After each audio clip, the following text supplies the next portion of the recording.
All right, hello everybody. My name is Derek with Tabletop Village, and we have a special guest here today, Kenji Oono. Hello, Kenji. Today he's going to be talking about his top 8 deck list. Look at him. Let's tell everybody where you came from, Kenji. I came from... Which event you came from, sorry. Oh, okay. Which event did you just come from and place top 8 at? I just came from Gdańsk. Gdańsk. Nice. And you obviously did very well there. As you see, we got top 8. Kenji got the cool play mat. He's got the nice medal over here as well. And we're just going to ask Kenji some questions today. He's going to share us the deck list. So for those of you wanting to get into deck building and maybe you're around Kenji's age, or even if you're a master, let Kenji be your teacher. All right? All right. So let's start with your name. Well, obviously, you want to introduce yourself? Yeah. Hi, my name is Kenji. I really enjoy playing Pokemon. That's why I've been playing Pokemon for like a couple of years now. Nice. Okay. And then as mentioned, we played in Gdańsk, so that's awesome. What place did you finish, Kenji? I placed 4th place. 4th place. That is so awesome. Sadly, not 3rd. Yeah. Top 4 is still very impressive, and we are very happy that you got top 4. And so we're going to explain the deck. Let's jump right into this. So what deck did you play here? I played straight Monkey Frostlass. There wasn't even like a single side of Grimmsnarl. Okay, I like that. So we're going to show the deck list a little bit here. We have the Pokemon on the right side here, trainers in the middle, and a little bit of the energies on the left side. Now, Kenji's going to talk about the deck list for us here as the pilot of this great Frostlass deck. So let's start with why you chose this deck. So why did you think this was the best play? So first of all, I saw like my deck was like inspiration from Alla Blitzel. So Okay. I saw Alla Blitzel stream. I was like, hey, this is like a pretty cool deck. Like, can I go like try it out like tabletop? And I'm like, hey, I did pretty well. I tried it again, and I'm like, I did well again, and I made top 8 like 6 times. Oh my gosh, that's awesome. Like, and it was like my first like games with it. And I'm like, okay, maybe we could like. Because this was a deck I was just like thought, oh, this will be like a fun deck. Okay. Because like before Milwaukee, I just wanted to just, like play a new deck, a deck that I really enjoyed. But I'm like, maybe I can play this. And then we were like, oh, maybe it's like not the best play since it's like not as strong. Maybe like Grimmsnarl was better. But then I was playing it on ladder. I was like really feeling. I was like, hey, this is a deck I really enjoy. So then I got Blitzel as a coach, and then he coached me, and then I felt ready for Milwaukee, and then Lille, and then Gdańsk. Oh, that's awesome. Okay, cool. That's real cool. So I'm glad. Yeah. I think the important thing is, too, that you had fun, right? Like, this is Yeah. a fun deck, and obviously you might have been on the fence a little bit, but you did really well. Yeah. So that's awesome. So that's so cool. Okay, let's go into the deck now. So let's start with the Pokemon here. Let's walk through what you have for each Pokemon. So what's the baseline here of Frostlass do you have? It's like a 3/3. Okay. A lot of times you don't need more than 2. Okay, why do you say that? Because if you play 3 Frostlasses, you're trying to use Munkidori to soak up the damage. Okay.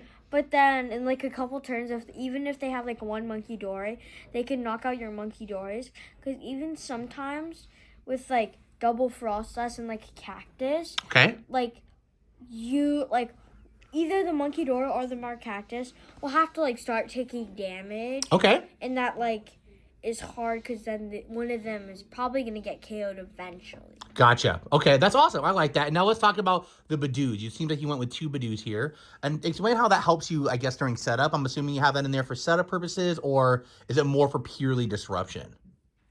It's kind of for both. It can buy you time when you're just on the top deck mode. Because sometimes you get like these trash hands, like double counter catcher, 2 nest ball, like an ultra ball.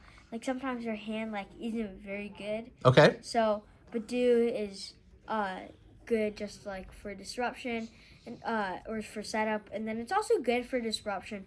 Also just like stopping those items cards.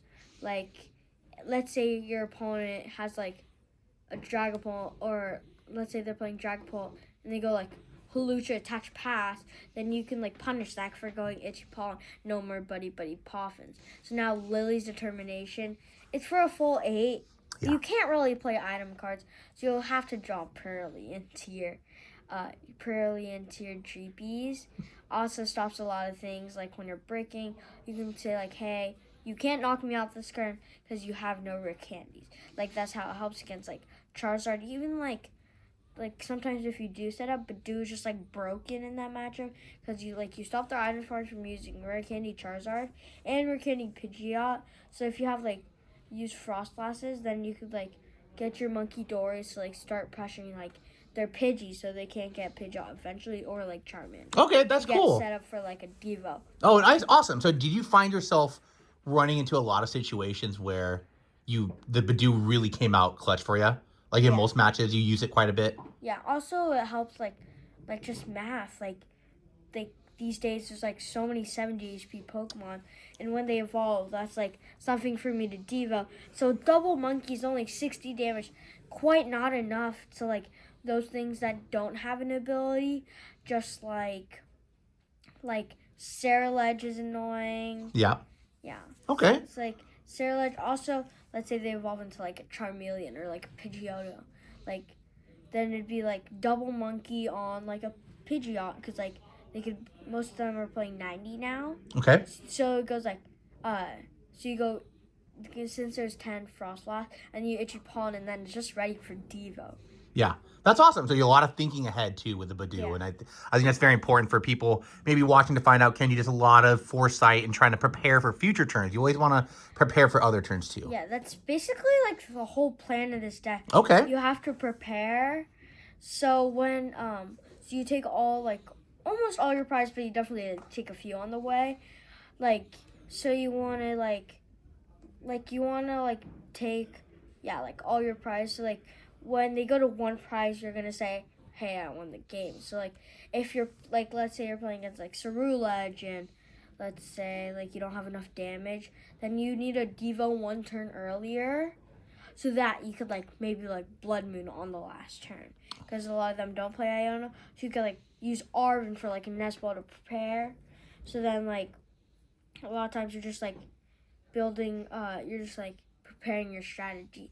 And, like, things like Gardevoir and Grimmsnarl that can out-monkey you, which that means, like, the Monkey War is going bad for you. And monkeys is basically all you play in your deck.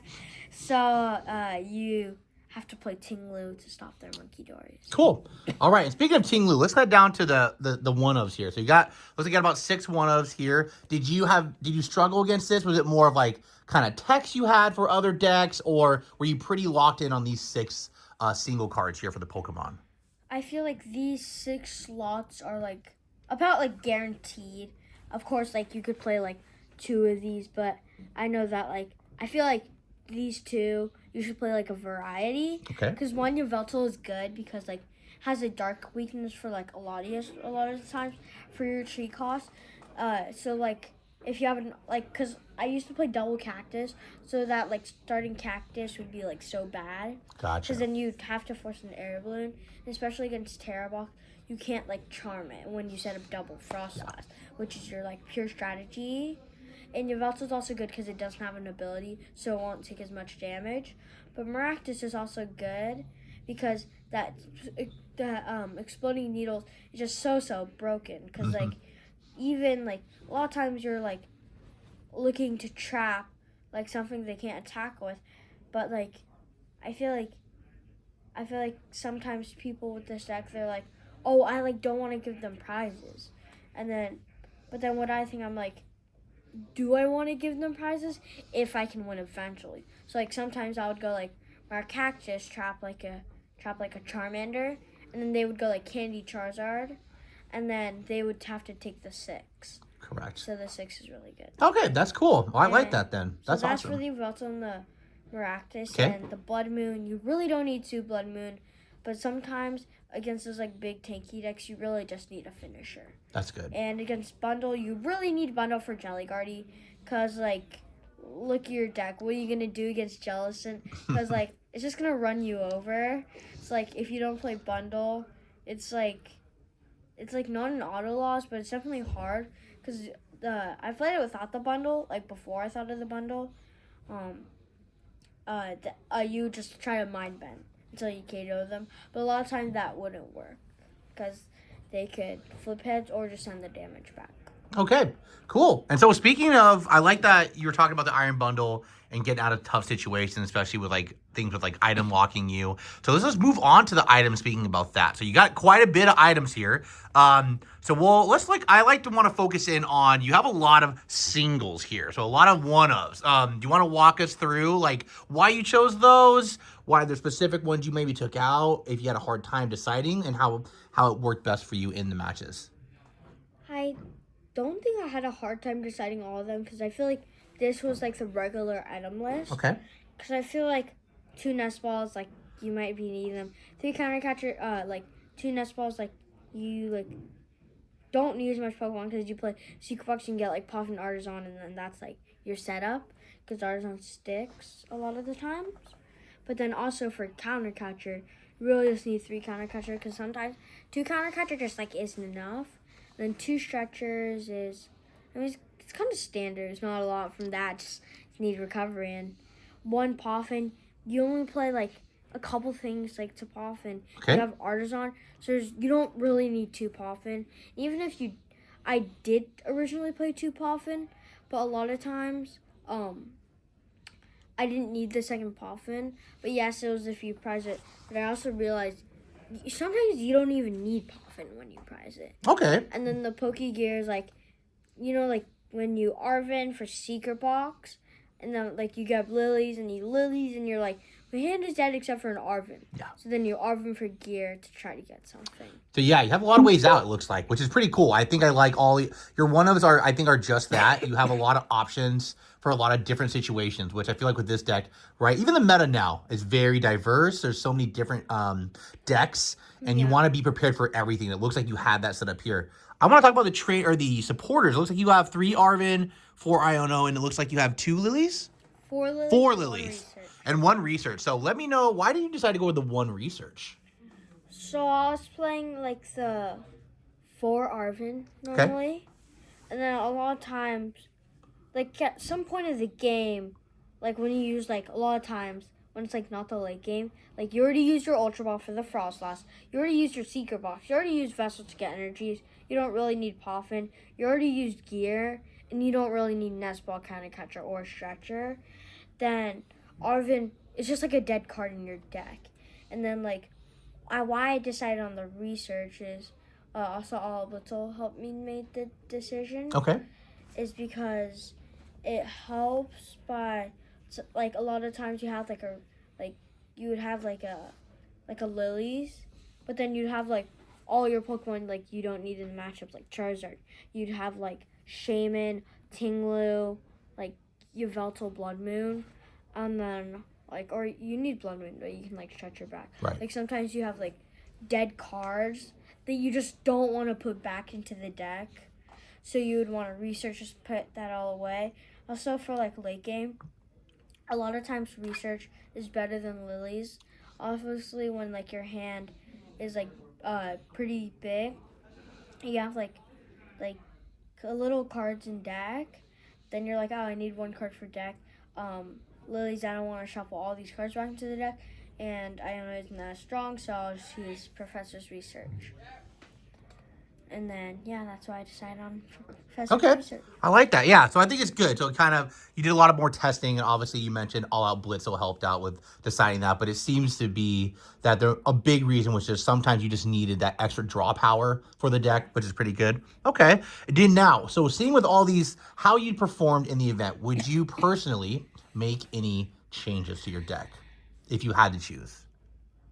I feel like I wouldn't need to make any changes because I feel like I like the deck how it is. Okay. But I've also seen some people saying like, oh, I disagree on like the 3 Snow Run.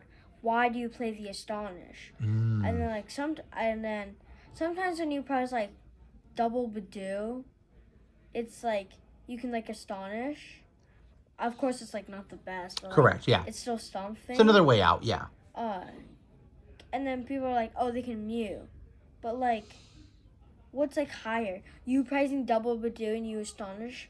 Or they go, like, Boss, Snorunt, Mew, Astonish. Yeah, exactly. You're saying that one's way harder to achieve. Yeah. Correct. Yeah, I like that. But that's why it's better than the Ice Shard. Okay. And also me and all Blitzel were like deciding, should this slot be a dark energy? Gotcha.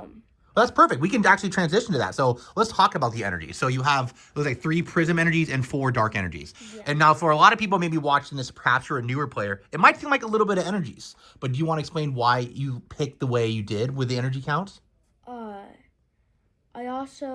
I played the 3 prism, the 4 dark. I also just remembered. Like there's just like one time where I switched like double charm, double air balloon, and then where you would like cut charm or air balloon for counter gain. Okay. And since we don't play counter gain, he was like, oh, maybe we play 5th dark so we can like vessel and stretcher. Like sometimes when you just have like dark or prism, sometimes it's like you want to like mind bend, but you can't find the prism because you only play 2.